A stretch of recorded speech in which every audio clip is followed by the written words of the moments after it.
Bien, ahora vamos a ver cómo se calcula el factor de salario real. El factor de salario real pues, son todas esas prestaciones que tenemos que integrar en un número. ¿Y por qué? ¿Por qué se calcula en ese número? ¿De dónde salió? ¿De dónde nació? Bueno, ese número es un número que viene por la Ley de Obra Pública de México, en donde se expresa que se debe de integrar un factor de salario real para que sea mucho más fácil revisar. Los contadores van a entender esto como los cálculos de la mano de obra, pero en la práctica esto tiene un origen a través de una ley. Entonces, ese factor de salario real, como mencionaba, oscila entre el 1.6, vean 1.64, 1.74, o sea, va a oscilar entre el 65 y el 75%. Es decir, por cada peso que yo le pago al trabajador, 75 centavos los tengo que pagar de prestaciones. Entonces, por eso es importante hacer un buen cálculo y pues poder lograr ciertas economías también, incluso en la mano de obra, ¿no? Entonces, por acá tenemos estas categorías, que es peón, albañil, ayudante operador, ayudante fierrero, o sea, todo lo que vamos a necesitar en nuestro presupuesto, aquí lo tenemos. Y luego tenemos un salario base, que para efectos de este cálculo, por ejemplo, yo voy a poner el salario base en el municipio de Puerto Vallarta. Aquí en Puerto Vallarta un peón gana alrededor de 2,500 pesos. 2,500 pesos son 357.14, ¿no? 357.14. Y un oficial gana alrededor de 3,500 pesos. 3,500 pesos son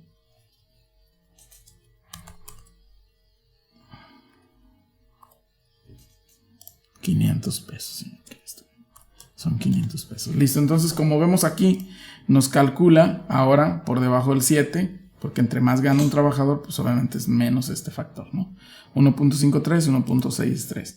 Y luego acá tenemos el salario base de cotización, que sería lo que comentamos en el otro video, sería el resultado de dividir los días que efectivamente se trabajan, que son, aquí los tenemos, los realmente pagados, que son 381, entre los días calendario, que son 365.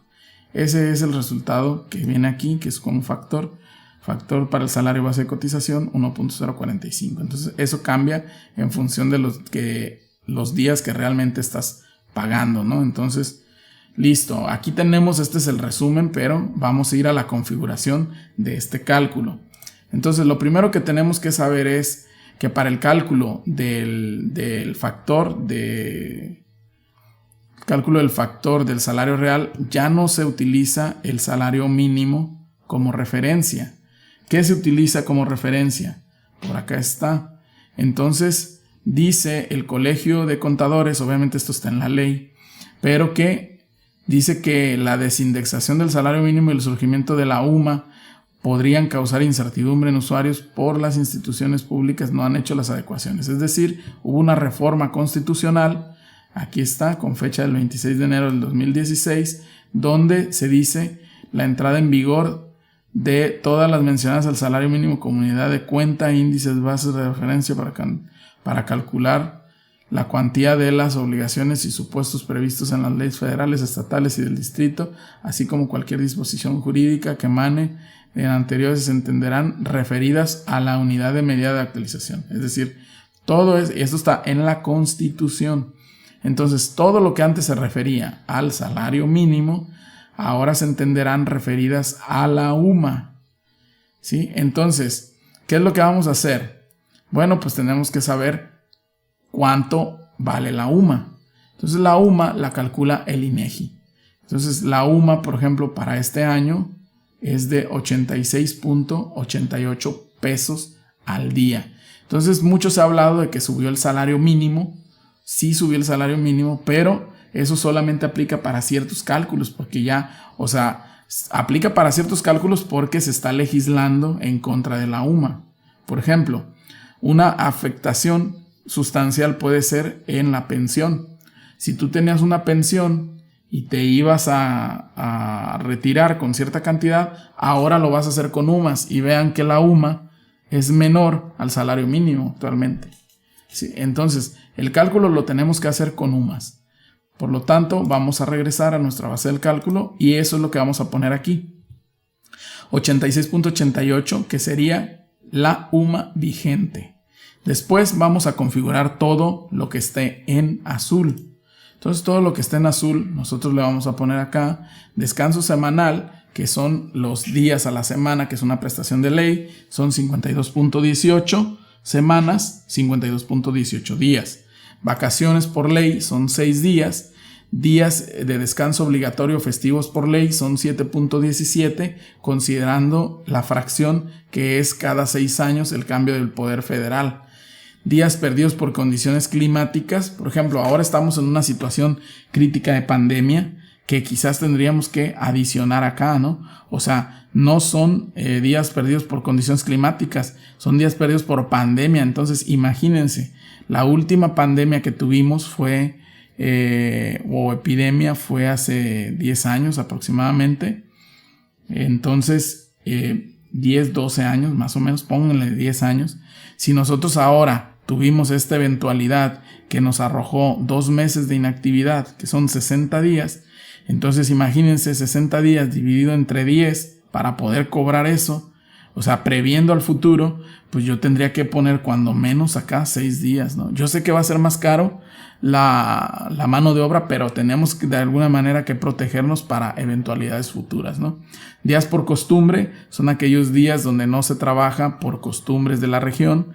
Días por permiso de enfermedad no profesional sería pues los días económicos que se le dan al trabajador. Días por condiciones sindicales anuales.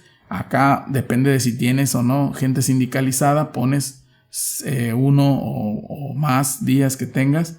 Días calendario anualizado son 365.25, contando el año bisiesto. Días de aguinaldo tenemos 15 por ley. Prima vacacional 25%, prima dominical 0%. Horas por jornada de trabajo, tenemos 8 horas que se trabaja en una jornada diurna, se trabajan 8 horas, por lo tanto no hay horas extras. Si pusiéramos 9, calcularía automáticamente 1 hora extra, ¿no? Entonces son 8 horas, solo patrón, riesgos de trabajo, todo esto obviamente lo calcula automáticamente por los factores de la ley. Riesgos de trabajo son 7.58, que es el que vimos del artículo 73. Porcentaje sobre nómina, guardería, 1%, porcentaje sobre nómina 2% para el estado de Jalisco. Fondo de ahorro para el retiro SAR 2%, Infonavit 5%. Todo eso nos arroja a nosotros un cálculo. Vamos a ver cómo nos cambió en función de lo que pusimos aquí. Vean, si nosotros ponemos 6 días, vamos a ver en la interfaz, tenemos que nuestro peón, como lo vamos a usar de referencia, subió a .688.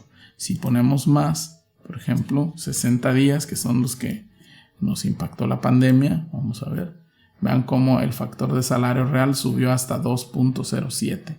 Entonces quiere decir que estos fenómenos obviamente pues impactan en el precio, ¿no? Porque están subiendo la mano de obra, pero pues yo recomiendo pues considerarlo para futuro debido a la situación que está viviendo actualmente, ¿no?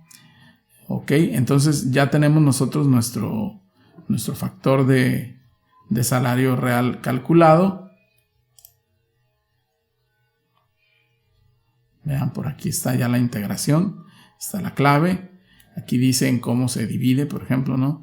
El salario base de cotización, aportación al IMSS, aportación al Infonavit y obligación obrero patronal para el cálculo del factor. Entonces, si ustedes ven aquí, esto es lo que se está aportando al IMSS, 83 pesos, el albañil 110 pesos. Entonces veamos, en el caso del peón, 83 pesos por 30.4 que señala la ley como base para un mes por 12. Entonces, la triste realidad en México es que, por ejemplo, un seguro de gastos médicos mayores cuesta menos que esto. O sea, Yo pagar un seguro privado me va a salir a lo mejor 15,000 pesos, cuando el seguro social me cuesta 30,000. El detalle es que el seguro social es obligatorio.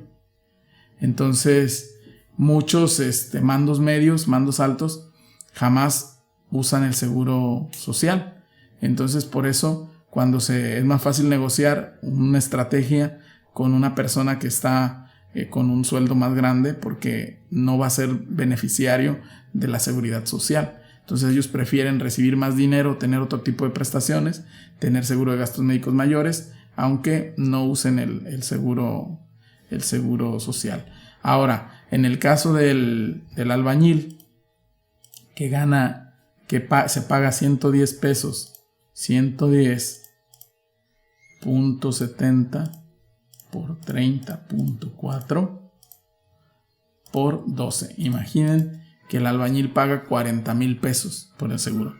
Se entiende que está asegurando no solamente al trabajador, sino a la familia. Pero en la actualidad, por ejemplo, ya no solamente trabaja el papá, ahora trabajan los dos. Entonces ahora, en teoría o en la práctica, pues imagínense, se está recibiendo más ingresos el seguro con menos usuarios. O sea, porque como ahora trabajan más, pues ahora reciben de una misma casa, digamos, 2 ingresos. Y pues quizás esas personas cada vez tienen menos hijos. Entonces sí se tiene que hacer un ajuste, porque por este tema es que se hacen tantas estrategias para poder bajar el costo, porque si imagínense, esto es de un trabajador.